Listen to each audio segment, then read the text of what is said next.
Hello mga kakusina! Ako po ulit sa Ate Angel ng Kusina ni Angel, and for today's video, gagawa po tayo ng easy dessert recipe na pwede mong gawin sa iyong kusina at pwede mo na yung bit-bitin sa kahit anong klaseng okasyon. So una, naglagay tayo dyan ng isang peraso nitong Menu Magic na Buko Flavor. Ito po ay 24 grams and make sure na hindi pa nakabukas yung apoy sa ating kalan dahil kakailanganin muna natin yung tunawin sa 3 cups to 4 cups of water. So pwede po 3 to 4 cups of water yung ilagay nyo dyan. Ayan. So, dapat po tunawin muna natin ng maigi yung ating jelly powder. Kasi po, yung iba sa inyo, diba, lulutuin na lang yan sabay-sabay. Pero dapat po, haluin nyo yun ng maigi kasi po, naninikit lang siya sa bottom ng ating pan. After po nun, maglagay na tayo dyan ng 1 can or 380 grams ng condensed milk. After adding ng ating condensed milk, maglagay na po tayo dito ng 1 can or 370 ml ng ating evaporated milk. Ayan, so ito po ay 1 can lang. Lagay lang natin yan dito lahat sa ating kasirola. Maglagay na rin tayo dyan ng half teaspoon ng vanilla essence or vanilla extract.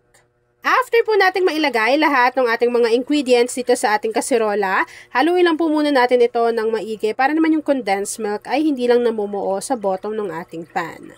After po nun, pwede na nating buksan yung ating apoy sa ating kalan over medium to low bago hihintay lang po natin na medyo uminit or kumulo yung ating mixture.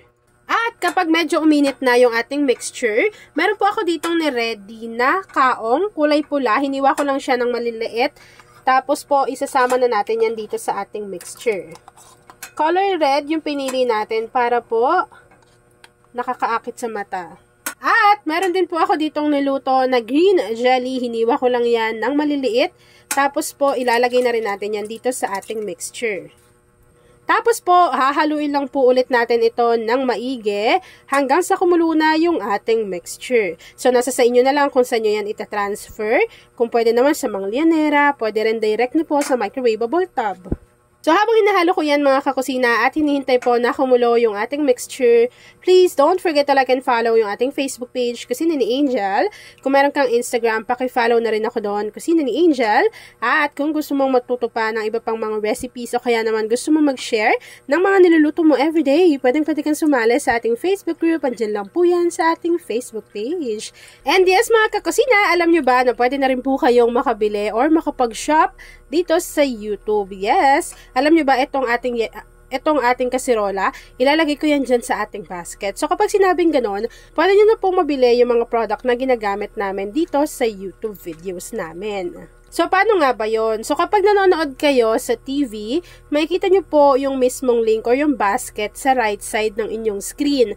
Pero, kapag sa cellphone po kayo nanonood, sa left side naman po siya ng screen makikita. Ayan, so kung saan ko to binili yung ating kasirola, ito, ay ilalagay ko yan dyan sa ating basket, pati yung ating pinaglulutuan na si Gaslight. Yan, so itatransfer ko lang to dito mga kakusina, and then after po nun, ipapakita ko na sa inyo kung ano yung natapos nating easy dessert recipe.